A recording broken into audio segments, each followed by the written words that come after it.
Bonjour à tous. Donc aujourd'hui, je vais vous montrer un jeu. C'est la deuxième vidéo que je fais comme ça. La première que j'avais faite, c'était pour vous montrer le tarot de Jean Noblet, une restauration de Jean-Claude Fleur-Noir. Petit tarot que vous avez l'habitude de voir maintenant dans mes tirages des énergies du week-end ou des défis du mois, parce que c'est celui que j'utilise maintenant le plus souvent. Donc je vous avais présenté ce jeu parce qu'il me tenait à cœur. C'était un jeu que j'aimais beaucoup, que je trouvais sympa. Et il y a beaucoup de gens qui font des reviews sur des jeux, mais la plupart du temps, ce sont des jeux récents, en fait, qui viennent de sortir. Ils viennent de se les acheter ou de les recevoir, et du coup, ils en parlent dans une vidéo pour montrer un peu les cartes et tout ça. On les en remercie d'ailleurs, car avant d'acheter un jeu, c'est toujours sympa d'avoir eu l'occasion de voir toutes les cartes. Donc c'est vraiment cool que les gens qui font ça. Mais du coup, moi, je vais pas faire ça trop parce que y en a plein qui le font. Sur certains jeux, un peu comme ça, qui sont un peu moins connus et que personnellement moi j'adore, comme le Jean Noblet, je vais vous faire quelques vidéos. Si je tombe sur d'autres jeux de ce genre-là, je vous les montrerai. Alors, aujourd'hui, de quoi va-t-on parler? De quel jeu va-t-on parler? Si vous avez lu la description, vous le saurez certainement. Le Grand Tarot Béline. Alors, qu'est-ce que c'est que le Grand Tarot Béline? Eh bien, ce n'est pas l'oracle Béline. Rien à voir. Attention, on voit déjà la différence de format. Alors, l'oracle de Béline, évidemment, vous le connaissez. J'aurais pu faire une review dessus, parce que c'est aussi un jeu plutôt ancien, mais bon, je pense qu'il est quand même relativement connu. Voilà, hein, notre oracle de Béline, 45 cartes, si je ne me trompe pas, avec des dessins assez naïfs, le système planétaire qui est là à chaque fois. Hein, on a Saturne, Mercure, Jupiter, d'ailleurs, je suis en train de penser, franchement, allez voir la vidéo de Kevin Meunier sur le tarot de Béline, l'oracle de Béline, excusez-moi. Je vais me les mélanger. Hein. Aujourd'hui, je vais vous parler oracle, tarot. Je vais me mélanger. Excusez-moi d'avance. Bref, donc, sur l'oracle de Béline, cette vidéo, elle est juste... Ça te pète le cerveau, tellement tu te dis, mais comment ça se fait que personne n'ait pensé à ça avant? Il a une façon de voir la structure du jeu qui est hyper intéressante. Donc voilà, allez voir. Mais aujourd'hui, on va pas parler du tarot de l'oracle de Béline, donc. On va parler du tarot, enfin du grand tarot, hein, qui porte opportunément bien son nom, car donc nous avons une boîte comme ça, et le jeu est grand comme ça. D'accord? Je vous montre une carte de tarot habituelle. Hein. Voilà. On voit que c'est légèrement plus grand et vachement plus haut. Légèrement plus large, pardon, et vachement plus haut. Je vous montre une carte en format de carte à jouer. Hein, c'est mon petit Noblet, justement. Voilà, vachement plus large et vachement plus haut. Hein, on est vraiment sur des jeux, je peux vous montrer aussi par rapport au Béline, qui est aussi un peu le format carte à jouer. Hein, il a doublé sa surface de travail. Donc c'est le grand tarot de Béline.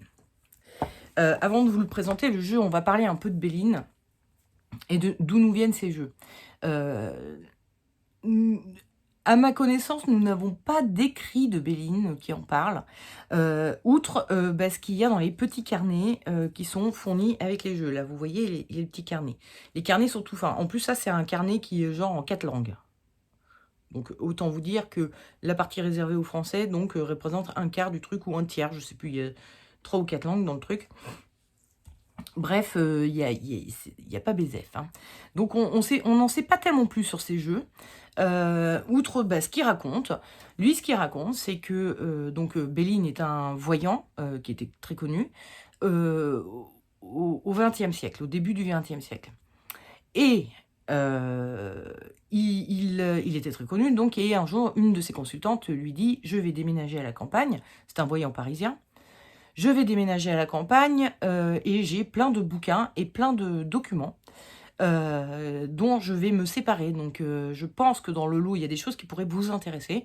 Donc, n'hésitez pas à venir voir tout ça et à prendre ce qui vous intéresse. » Il raconte même qu'il avait un peu oublié sa promesse de venir et que la personne, la consultante, lui a dit enfin, a réitéré sa demande en lui disant « Venez, sinon je passe tout ça par le feu ». Donc, Béline va dans ce grenier et il tombe sur des documents et des jeux qui auraient été faits par le mage Edmond, qui est un mage connu, très connu aussi à l'époque, du 19e siècle. Donc, au 19e siècle, ce mage très connu, qui était donc aussi un voyant, très érudit, quelqu'un de très très intéressé par la cartomancie, mais aussi l'astrologie et également l'ésotérisme en général. Il s'appelle mage, c'est pas pour rien. Donc voilà, c'est quelqu'un qui était très fameux à l'époque, mais qu'on a un petit peu oublié. Et Béline l'a remis un peu sur le devant de la scène en disant « Eh bien, j'ai trouvé les documents du mage Edmond, et donc ces jeux ». Et il dit, sa phrase, c'est il fallait que... Alors, attendez, je cherche le mot. Il fallait que je les reproduise. Enfin, c'est pas exactement sa phrase. Il utilise le mot « reproduire », les cartes. Alors, qu'entend-il par « reproduire les cartes » ? Est-ce que ça veut dire, en gros, les photocopier et les réimprimer pour que tout le monde puisse avoir son jeu chez lui? Ou est-ce qu'il veut dire qu'il les a redessinés pour ensuite les imprimer et que tout le monde ait son jeu chez lui? Ça, je ne le sais pas trop. J'ai cherché un petit peu dans des bouquins que j'avais sur Internet, etc.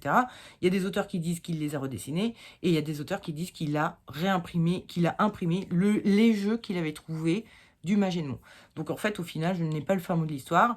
Il n'y a pas, à ma connaissance, d'écrit de Béline. Je peux me tromper, mais je n'en ai pas vu, pas trouvé. Donc, je ne sais pas le fin mot de l'histoire sur l'affaire. Néanmoins, il attribue quand même le travail au mage Edmond et il dit qu'il l'a reproduit et donc donne 2-3 astuces pour s'en servir. Il donne 2-3 sortes de tirages. Il explique un peu comment se servir des deux jeux, hein, que les deux livrets se ressemblent pas mal sur leur structure. En gros, il fait une petite intro pour dire d'où ça vient ce jeu, donc du mage Edmond, comment s'en servir, et puis après, interprétation des cartes. Voilà, basta. Et interprétation qui font... c'est minuscule, hein. Attendez, je vous montre, hein. Parce que quand même, on est pas mal. Voilà, je vous montre chaque truc là, dans cette colonne, là, c'est une carte. Donc là, il y a une carte, voilà les interprétations. Là, il y a une carte, voilà les interprétations. Donc on est sur du mot-clé, quoi, hein, en gros. Et ça va pas beaucoup plus loin. Donc bon, après, il y a des auteurs qui ont écrit des bouquins sur l'oracle de Béline, hein, donc... vous pourrez trouver peut-être des choses un peu plus poussées dans les interprétations, bien que moi, ceux que j'ai, ça va pas tellement plus loin que le livret, hein, c'est écrit plus gros, c'est tout. Mais ça va pas beaucoup plus loin. Je vais vous montrer aussi donc le livret. Attendez, je les mets de côté, j'ai réparti les arcanes majeures d'un côté et les mineurs de l'autre. Le livret du grand tarot. Donc, pas très gros non plus. Et puis, chaque carte, est, voilà, ça représente ça. Donc, on est pas mal aussi sur du mot-clé. Hein. Voilà, ça c'est une carte, ça c'est une carte, ça c'est une carte. Alors, comme il y a 78 cartes, c'est un tout petit peu plus long, puisque voilà. Mais en fait, il n'a pas été beaucoup plus loin sur les explications des cartes, etc. Mais il y a la même structure dans le livret, c'est je vous raconte comment j'ai trouvé ce jeu, je vous raconte comment l'utiliser, et je vous donne les interprétations des cartes, et basta. Donc, le tarot de Béline, première chose que l'on peut voir, c'est qu'il est très grand. J'en profite pour vous montrer le dos. C'est un jeu qui a été édité en 1966, hein, j'ai regardé tout à l'heure dans le truc, par Carte France ou France Carte, je ne me rappelle plus dans quel sens c'est. France Carte, Carte France, France Carte. Au pluriel, les cartes. Donc ça a été édité dans les années 60 par France Carte. Donc on reconnaît un peu le style des années 60, je trouve, ici. Ils nous ont fait donc un jeu qui vient dans une boîte en velours, hein, l'intérieur est en velours, avec un joli ruban, comme ça. Les tranches sont dorées. Le jeu est grand. Bon, le papier, par contre, est un peu fin. je vous cache pas que en pratique, c'est pas... Bon, bref. Mais malgré cela, ce jeu coûtait déjà très cher à la base. Du temps où on pouvait l'acheter encore en neuf, je crois qu'il était autour des 70-75 euros, quelque chose comme ça.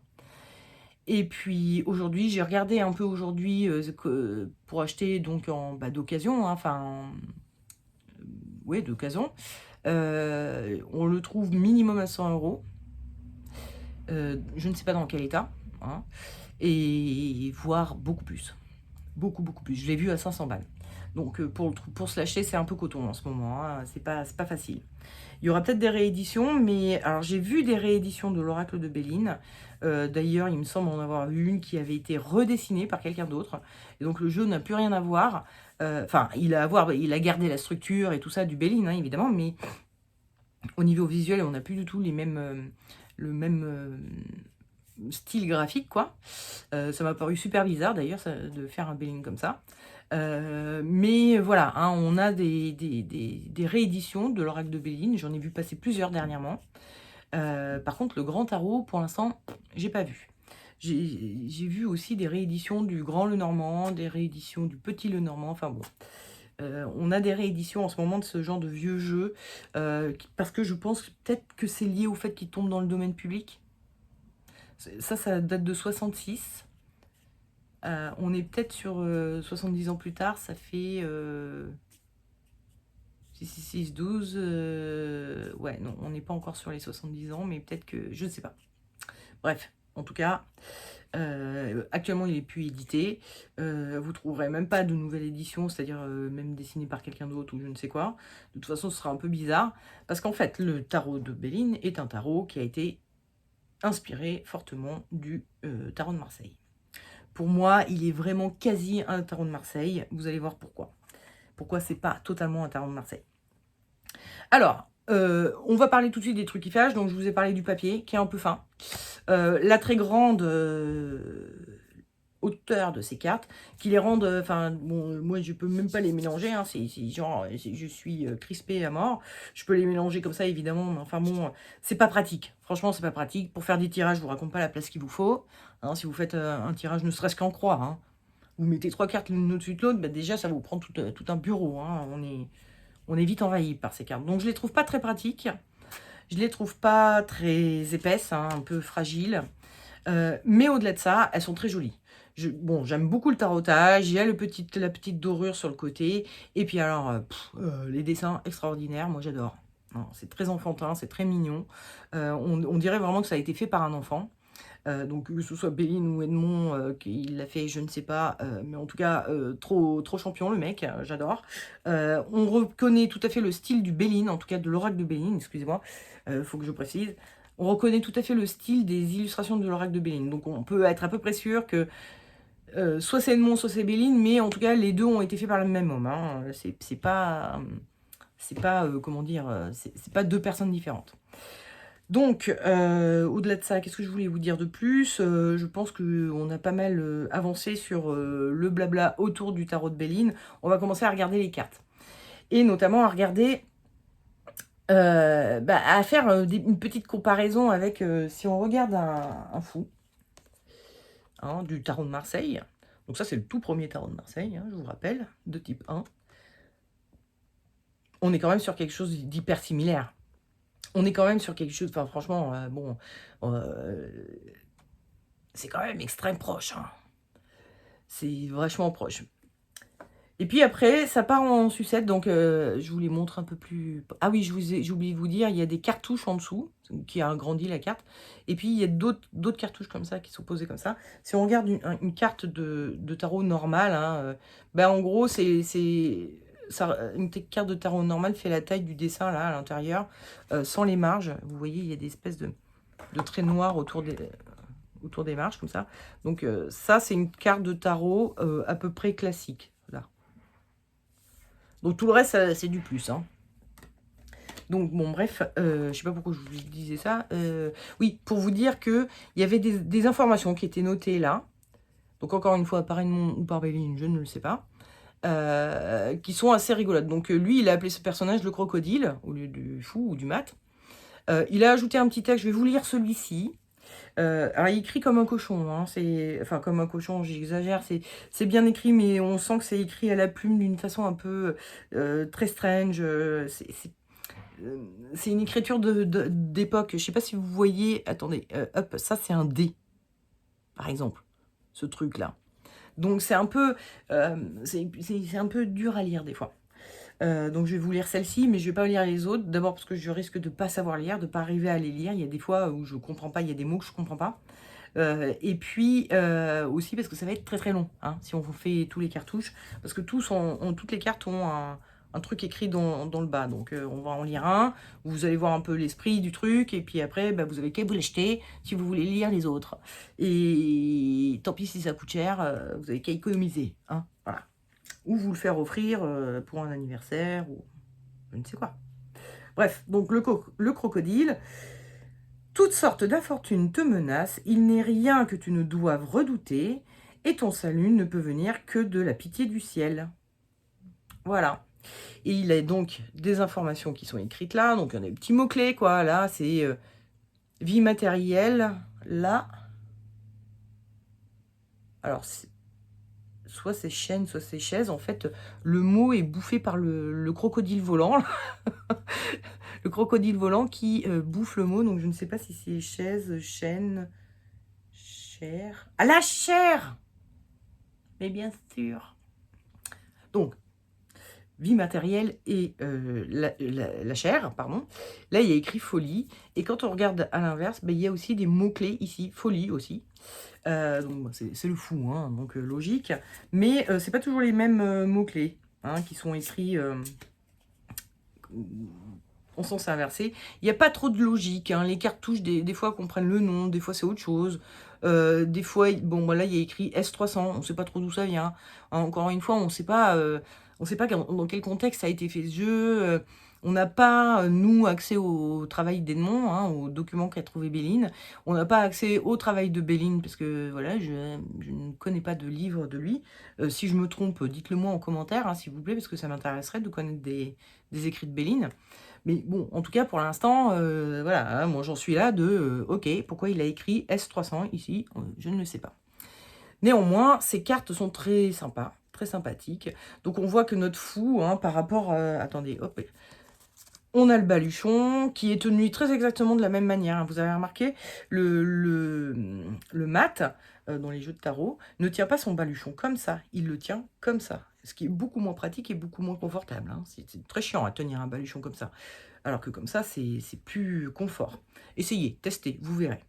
Hein, je vous incite tout le temps à prendre la pause et à essayer de vivre ce que vivent les cartes. Ben voilà, essayez, testez, prenez un balai, mettez-le sur l'épaule comme ça, et puis tenez un petit moment. Et puis essayez dans l'autre sens et vous verrez lequel est le plus confortable. Je pense que vous verrez assez vite. Bref, donc il y a un certain respect hein, quand même du tarot de Marseille qui est là. Le bâton, il a la même position. Les jambes, elles ont la même position. Les habits se ressemblent. Il a sa coiffe à cornes. Il a sa barbichette. Bref, on est quand même sur... là, on est sur le mat du tarot de Marseille. Hein. Il a juste rajouté le petit crocodile à la place du chat, civette, on ne sait quoi. La bestiole à griffes, là. Par une bestiole à dents et à griffes. Il a des griffes, le croco? Ouais, enfin, il a des doigts. Il a rajouté un petit croco volant ici et un... Comment ça s'appelle? Une obélisque. Bon, il y a des petits ajouts comme ça, mais sinon, de manière générale, il respecte vachement le tarot de Marseille. Sauf que, bah non, en fait. On arrive sur le mage, la carte qu'il a appelée le mage, qui est censé représenter le battleur. Et puis bah, là, on est clairement... J'ai oublié de le sortir, tiens, mon Rider-Waite. Dommage. Mais là, on est clairement sur l'iconographie du Rider-Waite. On est sur un mage. Parce que dans le Rider-Waite, le battleur, il s'appelle le magicien. Et il a très exactement ça, une table avec ses outils d'hôtel, son hôtel, hein, donc la coupe, la tamée, bon, un denier, et son bâton de magicien, de mage. Il a, enfin bon, les connotations égyptiennes, tout ça, on est à fond dans le Rider-Waite. Bon, c'est pas exactement la même chose que dans le Rider-Waite, mais bon, on est quand même beaucoup plus proche du magicien du Rider-Waite que du battleur du tarot de Marseille. Ça continue avec l'impératrice qu'il a appelée la porte du sanctuaire, qui a aussi une proximité avec j'ai dit l'impératrice, non, c'est la papesse, hein, excusez-moi. Qui a une proximité donc avec la grande prêtresse du Rider-Waite, la grande prêtresse qui est la papesse du Rider-Waite, hein, la papesse. Donc, où elle est devant les piliers de Joachim et Bohème, ou je sais plus quoi, là, les noms, j'arrive jamais à m'en souvenir, putain, c'est une catastrophe. Je suis nulle, bref. Il y a un peu le même principe, hein, deux grands piliers devant lesquels elle est positionnée. Là, c'est carrément la porte du sanctuaire, donc on voit qu'elle se met en travers de la porte du sanctuaire. Il va falloir passer par elle pour pouvoir rentrer dans le sanctuaire. Elle a son livre, et son petit médaillon, là, qui est connoté, ça fait penser à la croix des Templiers. Donc, elle a ces petits trucs que a la grande prêtresse dans le Rider-Waite. Bon, elle est quand même proche aussi du Tarot de Marseille, de la papesse du Tarot de Marseille, parce que sa coiffe ressemble à la coiffe du Tarot de Marseille. Elle a ses gros habits là sur elle, rouges, ça fait aussi penser à la papesse du Tarot de Marseille. Mais on est quand même sur une carte qui est un peu entre les deux, quoi. L'impératrice, bon, bah là, encore une fois, la lune devant elle, le côté égyptien, on a des trucs du Rider-Waite aussi, mais on a aussi des trucs du Tarot de Marseille avec comment ça s'appelle, le bouclier avec le petit aiglon dessus, le sceptre. On est aussi sur la position qu'elle a et tout ça. On est aussi sur une impératrice du Tarot de Marseille. L'empereur, pareil, il a son cube, alors ça fait un peu penser aussi au Rider-Waite, mais il a une position, puis encore une fois, le bouclier, le sceptre, le chapeau qui part en arrière comme ça et qui couvre la nuque, qui sont très Tarot de Marseille. Le pape, qui ressemble beaucoup au pape du Tarot de Marseille, là on n'est pas sur le hiérophante du Rider-Waite. L'amoureux, pareil, hein, très Tarot de Marseille, là pour le coup, pas du tout les amoureux du Rider-Waite. L'amoureux dans le Tarot de Marseille, ce sont 3 personnages et un angelot. Dans les amoureux du Rider-Waite, ce sont un homme et une femme qui se complètent l'un l'autre, quoi. On est vraiment sur vraiment une histoire d'amour, quelque chose qui parle du yin et du yang, qui se rassemblent, etc. Là, pas du tout, hein, on n'est pas du tout là-dedans, on est plus sur les choix amoureux, les choix entre celle-ci et celle-ci. Le fait que parfois c'est pas toi qui choisis, c'est le destin, entre guillemets, c'est Cupidon, c'est voilà, hein, l'amour a ses raisons que la raison ne connaît point. Hein, voilà, on n'est pas du tout sur un personnage, enfin, 2 personnages amoureux, on est sur un personnage qui a le choix entre 2 amours possibles.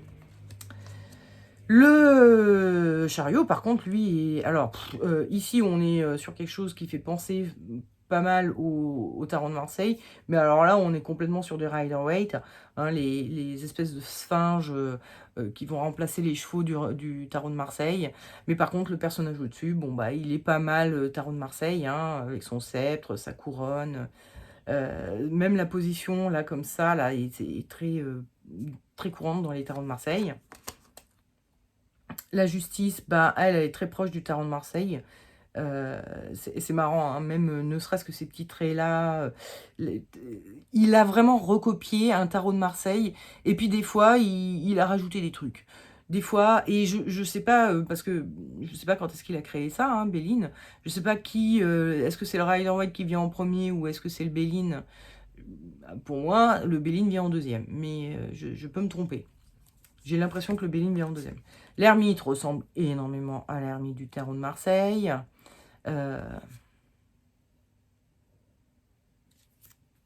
TH9. Oui, pourquoi? On ne sait pas. La roue de fortune ressemble vraiment à la roue de fortune du Tarot de Marseille. On est quand même sur pas mal les personnages du Tarot de Marseille, hein, qui sont sur la roue. On a les mêmes problèmes sur cette roue que sur le tarot de Marseille, hein. Le pied ne se poursuit pas jusqu'au moyeu, là, pour bien tenir la roue. Donc, elle est un peu bancale. Elle est sur l'eau, patati patataire. La force, pareil. Elle est avec ses petites dents sur le chapeau, là, qui montrent qu'elle a un esprit aiguisé. Son lion, qui a une drôle de tête. Il est trop drôle, son lion. On est vraiment sur un personnage du tarot de Marseille. Donc, comme quoi, vraiment, pour moi, c'est un tarot de Marseille. Mais c'est vrai qu'il y a des trucs qui font penser un peu au Rider-Waite par moment. Voilà, c'est un peu un hybride entre les deux, je dirais. Donc, le pendu qui fait énormément penser au pendu du tarot de Marseille, à part les deux petits corbeaux qui sont là. Hein. Deux petits corbeaux en plus. Le sacrifice. Ah ouais, les corbeaux sont peut-être là pour parler du sacrifice. La mort, pareil, très exactement la carte, l'arcane sans nom, la carte de la mort dans le tarot de Marseille, juste qu'il y a une chouette qui a été rajoutée, là, voilà. Je ne sais pas si la chouette n'est pas considérée comme psychopompe, hein, c'est peut-être pour ça qu'il a rajouté une chouette. La tempérance, tempérance, elle est tout pareil que d'habitude, hein, c'est vraiment le même... Alors, il a rajouté un petit zigouigoui, là, je ne sais pas ce que c'est. Voilà, hein, donc tempérance, tout à fait la même. Pareil, les couleurs ressemblent. Et puis alors là, arrive le diable, qu'il appelle Typhon. Le diable. Bon, ben là, on est sur le Baphomet du Rider-Waite. Hein. On est vraiment sur la carte du diable du Rider-Waite. C'est le personnage du Baphomet sur ce jeu-là, comme sur le Rider-Waite. La Maison Dieu, bah par contre, là, on revient sur notre bon vieux tarot de Marseille. Hop, bah tiens, une petite lune. Ah, l'autre, c'était le soleil, alors. D'accord, ok, ça, c'est le soleil. Il a dû faire des associations planètes et avec les... Enfin, oh là, vous m'avez compris. Des associations entre les cartes et les planètes. Hein, c'est possible qu'il ait dit... je regarde si j'en vois d'autres, mais là, tout de suite, ça ne me saute pas aux yeux. Oh, bah, d'ailleurs, c'est rigolo parce qu'il a rajouté le symbole de Jupiter ici. Hein. Bon, je ne sais pas. Je ne sais pas. Bref, à part ça, à part ces petits détails à la con, on est vraiment sur la carte de la Maison Dieu habituelle. Là, on est vraiment sur la carte de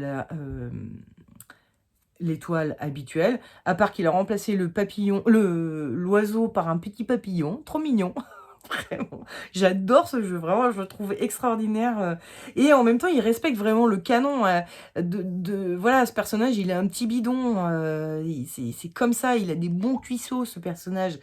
Donc, il a respecté quand même. Il en a pas fait quelque chose de plus beau que ça ne l'était sur les tarots de Marseille. On est vraiment... C'est pour ça que j'aime vraiment ce jeu. Je trouve qu'il a apporté un peu de fraîcheur, un peu de peps comme ça, de créativité, tout en respectant bien fort les canons du tarot de Marseille ou du Rider-Waite quand il a eu envie. Quoi. Il y a des petites échappées comme ça de temps en temps qui sont assez rigolotes. Donc voilà. D'ailleurs, je suis en train de me dire, le Mage et le Monde doit être antérieur à un Waite. Donc si ce jeu est inspiré du Waite, forcément c'est Béline qui l'a dessiné. Ou pas. Je ne sais pas. Peut-être que Waite et Edmond sont contemporains ou Waite était là avant. Je ne sais pas, en fait. Bon, bref, on s'en fout. La lune est tout à fait classique. Hein. Alors, on a une lune de profil. Bon, ben voilà, c'est assez classique. Des fois, elles sont de face. Mais c'est très courant aussi de profil. On a notre homard qui est là, ou écrevisse.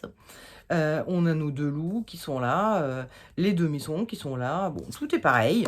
Le soleil, bah, c'est pareil, hein, c'est kiff-kiff et bourricot, on est sur les mêmes canons habituels, je lui trouve, il fait les yeux d'une façon formidable, j'adore les yeux qu'il fait à ses personnages, en tout cas, bon bref. Le jugement, c'est assez... alors, c'est un peu un mixte en fait, non. Dans le tarot de Marseille, on a deux personnes qui sont en train de prier, et qui sont autour d'un tombeau dont quelqu'un se lève. Alors que là, tout le monde est dans un tombeau. Et ça, c'est dans le Rider-Waite, tout le monde est dans un tombeau. Tout le monde se lève d'un tombeau, suite à l'appel de l'ange. Mais l'ange ressemble beaucoup plus à l'ange du tarot de Marseille. Voilà. Donc là, c'est tarot de Marseille, là, c'est tarot Rider-Waite. C'est assez rigolo. Et encore, Rider-Waite, on a quand même les deux personnages qui prient. Ça, c'est dans le tarot de Marseille qu'on voit les deux personnages prier. Et enfin, le monde. Alors là, je sais pas ce qui s'est passé. Bon, là, il s'est appelé la couronne des mages. Donc, d'accord. À la place du personnage, dans sa mandorle, on a une couronne. Mais on garde nos personnages qui sont autour, qui sont furieusement très les mêmes que le tarot de Marseille, hein, on est d'accord. Mais bon, c'est un peu les mêmes aussi dans le Rider-Waite, si je me souviens bien. Hein. Oui, oui, on doit avoir un peu les mêmes dans le Rider-Waite aussi. Et voilà, il a collé une couronne au milieu, à la place du personnage du monde. Et puis bon, voilà, on revient à notre mat. Donc, moi, j'adore ces cartes. Vraiment, je les trouve trop mignonnes, trop jolies. Et puis, alors, on va aller voir un petit peu les... Il y a une carte comme ça qui apparaît, c'est du blabla, ok. Et puis, les mineurs. Donc là, on a les coupes. Et que j'adore aussi ces dessins des mineurs. Je kiffe, quoi. Je trouve que... Et hop, un petit symbole ésotérique, là, avec la croix de Salomon. Alors, je vais essayer de vous trouver les... Enfin, je ne vais pas essayer, elles sont dans l'ordre, hein, là, logiquement. Je vous trouve les honneurs, pardon, des coupes. Donc, nous avons le... Comment il l'appelle, lui? L'esclave de la coupe. Donc, bref, c'est le valet, hein, on est d'accord. Le valet, le cavalier, la reine et le roi. Donc les personnages sont assez ressemblants, hein, on n'est pas sur du délire non plus là-dessus. Les cartes aussi hein, sont assez ressemblantes aux cartes habituelles. Quoique là sur les épées, on est sur quelque chose de un peu différent. Des fois ça diffère, des fois c'est très pareil. Mais il y a quand même tous ces motifs là. Et puis bon, on est sur des mineurs non illustrés comme le sont les Rider-Waite. Hein, donc on est quand même vraiment sur Esprit Tarot de Marseille à ce niveau-là, au niveau des numériques. Donc, j'adore. J'adore. Faudrait que je m'en fasse une version plus petite un jour. Tiens, je suis en train de me dire ça. Faudrait que je les imprime. Bon, en même temps, celle-ci... Ah si, je peux faire pareil. Ok. Faudrait que je photocopie tout ça et que je me fasse imprimer juste le milieu, là. Pour voir, je kiffe. Bon, bref. Le valet d'épée. Comment il s'appelle, le cavalier, la dame d'épée, vraiment personnage classique, cohérent, on a tout, sa main sur son ventre, son épée qui est tenue comme ça, et c'est vraiment les cartes de cour habituelles. Je pense qu'il a juste rajouté un petit peu les petites fleurs. Alors, je vous montre les bâtons aussi, avec des petites grappes de raisin. Ah oui, sur le même principe, les épées, elles étaient exactement de la même position, là aussi. D'accord, ok, je vois le délire. Ouais, tout pareil. Bon, allez, le pentacle, hein, enfin, c'est pas un pentacle, excusez-moi, c'est une étoile à 6 branches. Pourquoi je veux tout le temps dire le page? Le valet. Parce qu'en anglais, ça se dit le page. Ok, le cavalier. Oh, ben, je ne trouve pas mes mots. La reine. Et le roi. Vraiment, tellement... Et enfin, les deniers. Ah, tiens, la couronne qui revient. Les deniers, hein, on est toujours sur nos... Voilà, hein. Trop mignon. Bref. Qui contiennent des fleurs de lys, hein, d'ailleurs, vous avez remarqué. Ok. Et ben, notre valet de denier qui se regarde dans son denier. Notre cavalier de denier qui ne voit pas, enfin qui a un denier qui vole, quoi, hein, qui est carrément en l'air, comme ça. Les deniers qui volent, si c'était possible seulement. La dame de denier qui se regarde elle aussi dans le miroir. Et le roi de denier qui tient son denier ici. On est dans l'iconographie classique du tarot de Marseille. Voilà, voilà. Bon, bah écoutez, j'espère que ça n'aura pas été trop bordélique encore une fois. J'espère que ça vous aura fait plaisir de voir ces... Je trouve plus ma grande carte où il y avait des... Ah, elle est là. J'espère que ça vous aura fait plaisir de découvrir un peu ce jeu, de le voir un peu. Moi, je vais pas trop m'en servir, hein, je vous dis, il n'est pas hyper pratique. J'ai pas forcément la place aussi. Je vous raconte pas un tirage en croix, ça prend une place, voilà. il me semble un peu fragile aussi, mais ce sont des cartes dans lesquelles j'aime bien me plonger. J'aime bien les regarder, j'aime bien me plonger dedans. Elles peuvent servir au côté initiatique, elles peuvent servir au côté méditatif, elles peuvent servir à faire des vœux dans des rituels. Elles peuvent servir à plein de choses et elles peuvent servir évidemment à faire des tirages si vous en avez envie. Donc voilà, si vous en avez un, n'hésitez pas à faire des tirages avec, si ça vous dit. Moi, je le ferai pas, mais je suis quand même ultra contente de l'avoir, ce jeu. Et bah écoutez, ça fait déjà 35 minutes. Bon, je pense que c'est pas mal. Je pense qu'on peut s'arrêter là. D'accord? Allez, on fait ça. Je vous souhaite de passer d'agréables moments en compagnie du tarot. Et puis, je vous dis à très bientôt pour une prochaine vidéo. Des gros bisous, ciao!